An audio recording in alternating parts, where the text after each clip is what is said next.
हाँ भैया, हमारे यहाँ रिकॉर्डिंग स्टूडियो खगड़िया भदा से आज एक super hit song live video दिखाएंगे सिंगर सुशील बेदर्दी का, जो कि बहुत ही अच्छा सॉन्ग गाते हैं। और आप लोग इस सॉन्ग को लाइव वीडियो को जरूर देखें। और छोटा सा बच्चा गाया है सुशील बेदर्दी, जो कि आप लोग का बस दुलार प्यार आशीर्वाद की कमी है।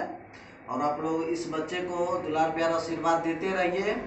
और ये अपना गाना गाते हैं और आप लोग ही इसको बढ़ा सकते हैं।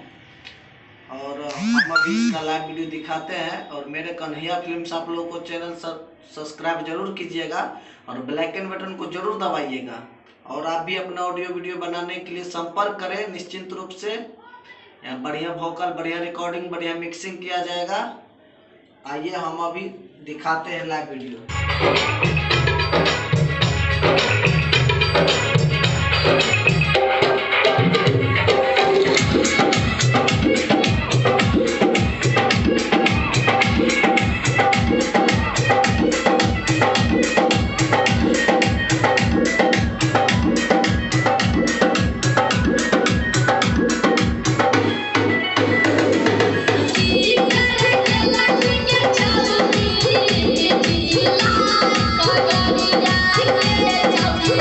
I'm